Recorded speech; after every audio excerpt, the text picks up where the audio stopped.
Hey guys, how you doing? It's your boy Shamari with Insights by Shamari. I want to thank you for watching this video, and don't forget to like my Facebook page. It's facebook.com/Insights by Shamari.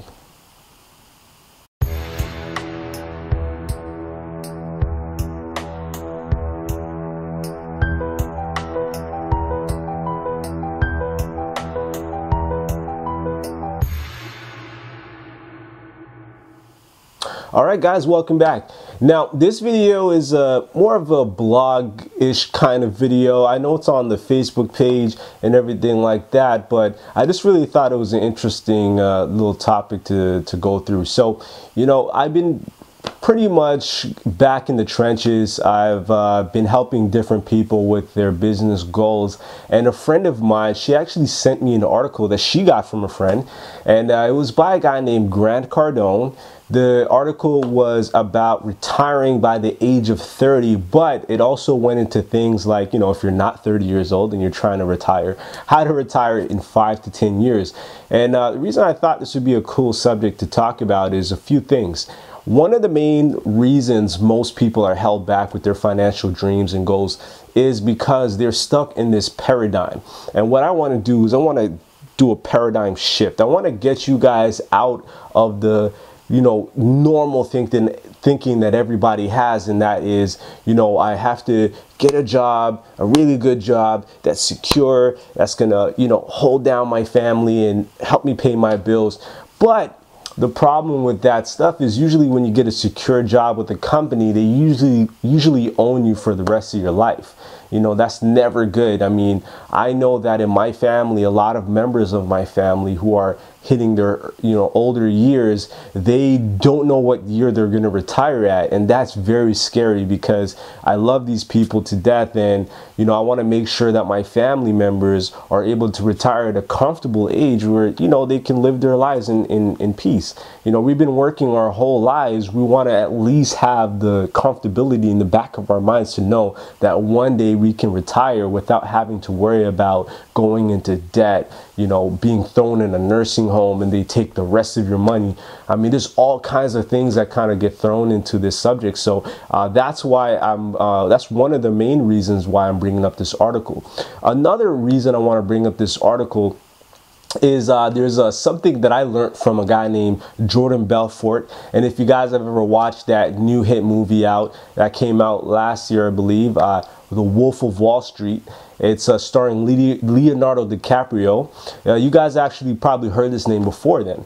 And basically this guy is a guy that opened up his own Wall Street brokerage firm and made, I think he was making like $50 million a year. That's not a bad check every year. And the way that he did this was by breaking a lot of laws, but outside of that, by breaking what's known as limiting beliefs. And if you guys want to know more specifically what a limiting belief is, I have another video that I shot for you on that. I'll leave the link for you guys in the description box, or you might see it somewhere in this video. And pretty much a limiting belief is something in the back of your mind that holds you back from making moves to do things that you want to do in your life. So I want to bring up this article to help break limiting beliefs as well. And the final thing, guys, is I want to show you guys how to retire in 5 to 10 years. I'm about 28 at the time of this video, and so I got 2 years left before I hit the age of 30. And when I was 25 years old, I had written out a plan, a life plan, to retire by the age of 30, or at least have the ability to retire by the age of 30. So, this video, that article really helped me understand a lot of things about myself and my business as well. So whether you own a company, whether you work for a company, this article is definitely gonna pertain to you, because I'm going to show you guys, whether you own a business or not, how you can make this article pertain to you. So without further ado, let's jump to the article. I'm going to show you guys my screen and we're going to take a look at this and break it down. The name of the article actually is How to Be a Millionaire by 30. And I just want to, I don't want this video to seem fake. I want this to be as real as possible. So I'm going to correct myself and say that that's actually a lot better than how I had put it before. When you say you're rich, It's a lot different than saying you're a millionaire. Being a millionaire just simply means you have $1 million and up of net worth available to you. So that doesn't mean you can necessarily go and write a check for $1 million. It just means that you're worth over $1 million. Now, when you're able to write a check for $1 million, that is a multi-millionaire. And this is not what this video is about. It's just simply about building up your net worth to a point where you can say that you're a millionaire and you're able to retire comfortably. So let's get right into it. Now, this article goes into some rules when it comes to making money and becoming a millionaire, and I just wanted to dissect each rule for you guys. So the first rule, as you guys can see here on the screen, is follow the money. Now, if you guys have seen my last Facebook post, you guys would have heard me mention follow the money in that video, and I was actually referring to this part of the article. It's the #1 rule, and to me the most important rule, and we'll just read through it and you'll see why. Now, he goes on to say, in today's economic environment, you cannot save your way to a millionaire status. The first step is to focus on increasing your income in increments and repeating that. My income was $3,000 a month, and 9 years later, it was $20,000 a month. Start following the money, and it will force you to control revenue and see opportunities. So what that basically means is pretty simple. A lot of entrepreneurs and business heads like to make the statement that the first business that you should ever start is a passion business, and I agree. The reason for that is very simple. Business is never guaranteed. In fact, it's probably one of the riskiest things that you can get into in terms of employment, or whether you're starting a company, whatever the case may be for you. So when it comes to starting a business, it has to be something that you love, because you have to be able to do it for free until a point where you can actually make money from it.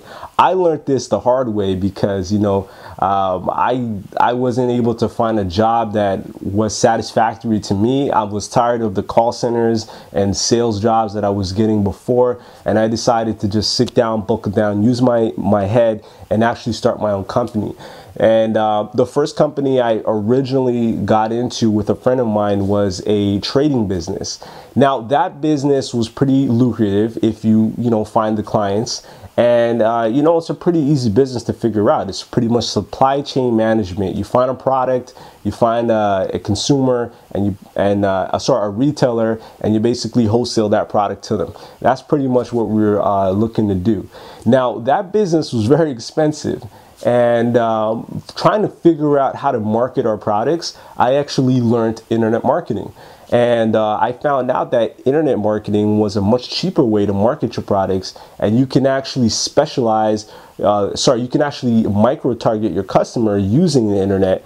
And figuring that business out, I actually followed the money, and we left that business alone and went into the internet marketing business, and we started helping other companies figure out how to use the internet to market their products, and we actually started making more money doing that business. So that's sort of a small example that you can use when looking at this rule, follow the money. And it's essentially just showing you, when it comes down to it, do not fall in love with an idea, follow the money. Next rule. The next rule is don't show off, show up. So what he said is, I didn't buy my first luxury watch or car until my businesses and investments were producing multiple secure flows of income. I was still driving a Toyota Camry when I had become a millionaire. Be known for your work ethic, not the trinkets that you buy. So essentially, I really like this rule because it helps you understand what I learned from Robert Kiyosaki, the author of Rich Dad, Poor Dad, and that is, whenever you make money, don't look to buy something that won't make you more money later. Always reward yourself first with an asset. And then once that asset starts producing an income that's passive, you can use that income to go and buy the luxuries that you want to buy. So what that means is, let's say you made about $50,000 in income, and you saved about 10% of that. So you got $5,000 in the bank saved up. Instead of using that $5,000 to go put money down on a brand new car, or whatever, a vacation or whatever it is that you might want to do, you would take that money instead and use it as a down payment on an income property like a house or something, or even, you know, build up a website that is talking about a specific trade or whatever the case may be. It doesn't matter. The semantics of what you're doing with the money doesn't matter as long as it's an asset. So as long as the thing that you're buying with that money is producing you money in the long run and not just, you know, something you bought for fun. So just remember that rule too as well, guys. When you get paid and you save your money, put it into an asset. And actually, I think that's going to roll over into another rule. So it's actually a good example that I brought up.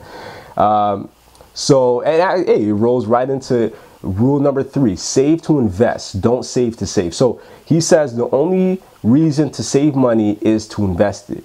Put your saved money into secured, sacred accounts, so untouchable accounts. Never use these accounts for anything, not even an emergency. This will force you to continue to follow step 1, increase income, to this day at least twice a year. I am broke because I always invest my surpluses into ventures I cannot access. So, you know, I guess my explanation for rule 2 kind of blended into rule 3. So when you do save your money, you always want to make sure that you're buying something that is an asset. So something that is an income producer, not something that takes away from your money.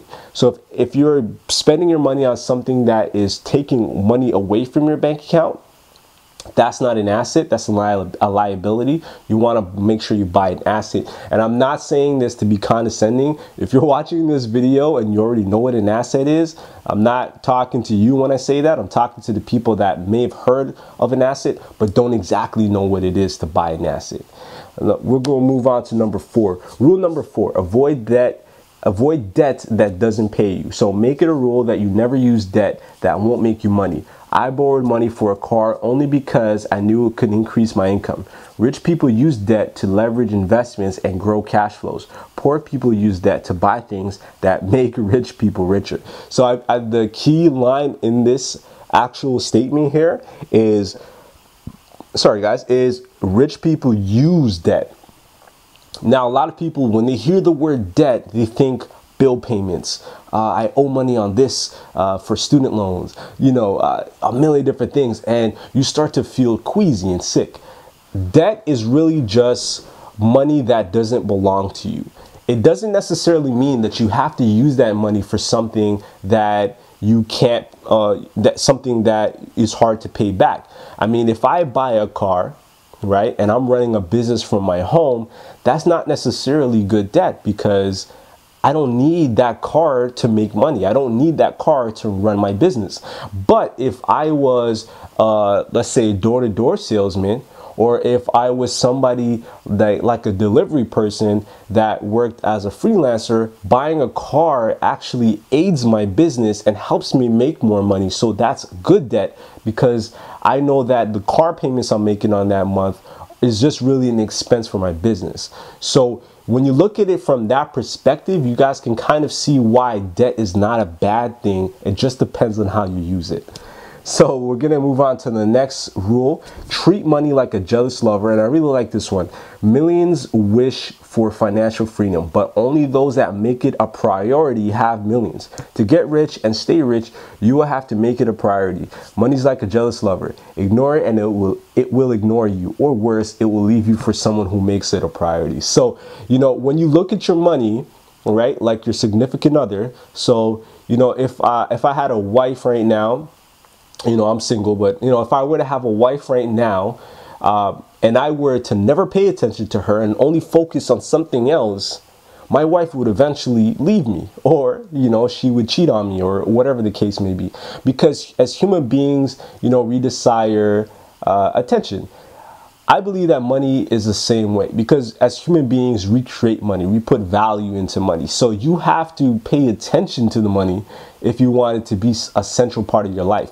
And I don't believe that it has to be the main component in your life, but I do believe money is the fuel for the things that you want. So if you're, you know, a pastor in a church, money is the least important thing to you, but if you realize it, money is going to help keep the church up. It's going to help improve the church. It's going to help bring more programs in so that you can help the people in your environment. And I am not a Christian. I'm just using this as an example because usually people that are very religious look at money as a negative thing. So I just want to kind of shift your perspective on what money is and help you guys to understand it's not something that should consume your life, but it is something that you should make a priority so you can improve your life for the long run.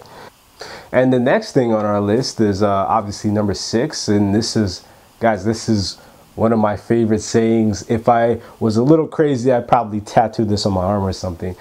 So the next one is money never sleeps. Or money doesn't sleep. Money doesn't know about clocks, schedules, or holidays, and you shouldn't either. Money loves people that have a great work ethic. When I was about 26 years old, I was in retail, and the store I worked at closed at 7 p.m.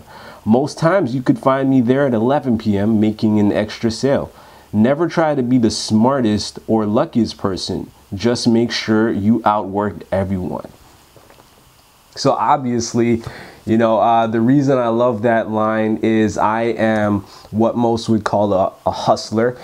Any job that you've ever seen me in, if you've ever worked with me, you know that I'm the guy that comes in and wants to outwork everybody in there. I don't know if it's the basketball player in me, the competitive nature that I have, but I just can't stand knowing that someone else is working harder than myself. Now, when you take that attitude into any facet, whether you work for somebody, whether you work for yourself or you run your own business, you want to make sure that you're outworking anybody around you. So, you know, if you can see your competition and how fast they're moving, you want to move just a little faster because, you know, it's like the saying goes, you don't have to be perfect. You just have to be a little bit better than the competition. So that's one of my other favorite rules as well. We'll move down to the next stuff on the list. I don't want to make this video too long. Number 7, poor makes no sense. So he says, I have been poor and it sucks. I have had just enough and that sucks almost as bad. Eliminate any and all ideas that being poor is somehow okay. Bill Gates has said, if you're born poor, it's not your mistake. If you die poor, it's your mistake. So that kind of rolls into what I was talking about in my last example. You guys do not want to think like a poor person. If you're poor because you were born into that state, that's not your fault. But because of the internet, we all have the natural capability to make more money to improve our financial lives. So I don't want you guys to think like a poor person. I want you guys to think like a wealthy person. Remember, when I say this, I'm going to bring up the definition for this as well. But the term wealth is directly associated with the term health, in the fact that they both have the same root words. So when you're saying somebody is wealthy, you're saying they're financially healthy. So don't think like a poor person, or as they say, broke or a broken person. Think like a healthy, rich person or a wealthy person. That's pretty cool too as well. The next rule here, get a millionaire mentor. So most of us were brought up middle class or poor and then hold ourselves to the limits and ideas of that group. I have been studying millionaires to duplicate what they did. Get your own personal millionaire mentor and study them. Most rich people are extremely generous with their knowledge and their resources. So I actually experienced this myself. If you guys have ever been to the website meetup.com, it's pretty cool. It's basically a networking event site where a bunch of people that are throwing on events, they just post it on there and you can check it out. So if I were in your position right now watching this video and I wanted to meet a mentor, millionaire mentor, I would be going to meetup.com first, just as a starting point. And there's a lot of those events where entrepreneurs kind of get together and share ideas. So my business partner and I, we went to a meetup event a couple years back, and we actually met a guy that was wearing just like regular raggedy looking clothes. His pants were kind of dirty. His the bottom of his pants were torn. He's wearing some old shoes that he probably got from Zellers when Zellers used to exist. And he just didn't look like somebody that was successful or wealthy.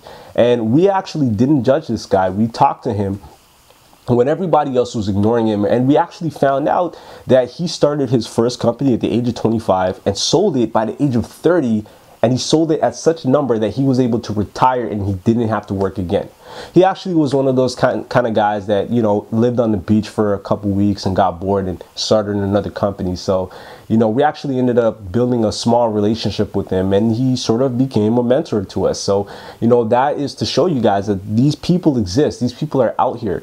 The thing that showed me how successful he was is if you're in Canada, we have a service called Rogers, and they're very equivalent to Verizon in the States. And basically, he showed me a check from Rogers for $106,000, and that was a weekly check, guys. He was getting $106,000 a week. I'm not saying that that was going in his personal bank account, because he had partners and employees and different things like that, but he was getting $106,000 a week just from that one company, and he was working with a few other telecommunications companies as well. So that kind of shows you guys what kind of money is out there for you, right?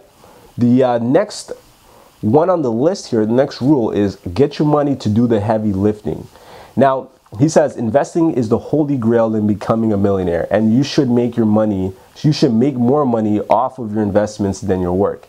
If you don't have any surplus, if you don't have surplus money, you won't make investments. The second company I started required a $50,000 investment. That company has paid me back that $50,000 every month for the last 10 years. My third investment was in real estate, where I started with $350,000, a large part of my net worth at the time. I still own that property today, and it continues to provide me with income. Investing is the only reason to do the other steps, and your money must work for you and do your heavy lifting. So that kind of leads me into my last video when I said that I was going to tell you guys the next business that I got into. If you know me already, that's not much of a surprise. I've actually got back into the real estate investing business, and I started it the time of this video about 60 days ago, almost. We're heading into January 2015, so it'll be about 60 days as of that day. And I have seen more traction in the last 60 days of this business than I have in any other business that I've ever started.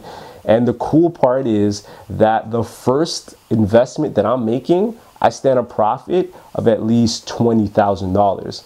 Now, of course, I'm going to be sharing that $20,000 with my partner, but guys, that's $20,000 for 3 months of work. And that's not the only investment that I'm making. That's just our first investment.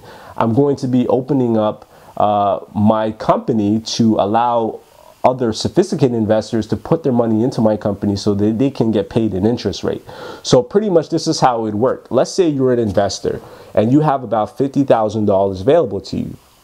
What I would do is I would take a small portion of that money and I would put it to work in one of my investment properties. What I would then do is pay you out an interest rate percentage. It just depends on how much money you're lending at the time. And I would basically be paying you that interest rate percentage within a term, whether that is 6 months, whether that's a year, whether that's 2 years. And basically, you'll just be at home, sitting down, doing what you do, or going to work, doing what you do every month. And what you'll be getting every month, or every 3 months, or every 6 months, just depends on what you discuss with me. What you'll be getting is a check in the mail with money in it. And that money is on top of what you gave me. At the end of the term, you actually get that money back plus whatever amount of interest that I owed you that we discussed. So literally, you'll be getting what I call mailbox money on a monthly basis, or, you know, every 3 months, depends on what you like. And you literally don't have to do anything to get that money. Your money is doing the heavy lifting for you. And that is really how you build wealth, is becoming an investor. And that's really my main goal as well. I'm in this business actively as a, owning a real estate company, but my end game here really is to build up enough capital that I can give somebody else my money and let them work my money for me and make me money while I'm in bed sleeping, or if I'm in vacation. That is my goal by the age of 30. And we'll just move to the last part, the last rule. And it says shoot for $10 million, not $1 million. The single biggest financial mistake I've ever made was not thinking big enough. I encourage you to go for more than $1 million. There is no shortage of money on this planet, only a shortage of people thinking big enough. I 100% agree with this statement. Why do I agree with this statement? Simply because if you're somebody that is shooting for $1 million, you might not hit your goal. You might come under it. So if you're somebody that's shooting for $10 million or $20 million, in my case, I'm shooting for a net worth of $50 million by the age of 40. That's not hard in the business that I'm in. Real estate properties grow in value naturally. And if I have enough properties in my portfolio, my net worth should be able to grow to $50 million in the next 15 years, which is my goal. So, you know, definitely I want you guys to think big, don't think small. And the main reason is, of course, I'm going to repeat it again. If you're shooting for a lower branch, you might not hit that branch. If you shoot for the top of the tree, you might hit the branch that you initially were looking for. And it just allows you guys to hit a benchmark that is realistic. And the benefit is, if you're shooting for 10 million, you might actually hit that 10 million. And what's wrong with making more money than you ever thought you would make in your life? There's nothing wrong with having confidence in yourself. So those are the 10 rules according to this article here. I want you guys to basically go to this article. I'm going to leave the link for the article in the description box of this video. I'm also going to put it in this video itself. You should see it in this area here.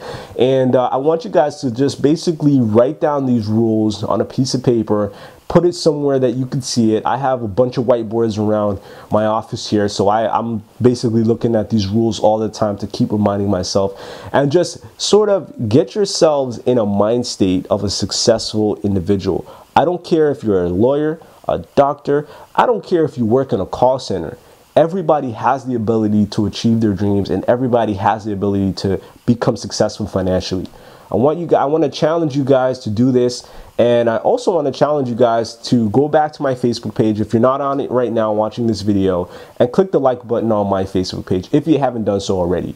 And you're going to see a little section where you can put your email in there. I want you guys to fill that form out with your name and your email and join my list. I'll be shooting you guys videos that teach you how to do stuff like this all the time, whether that's investing in real estate or whether that's using your money to invest in real estate and have someone else do that for you.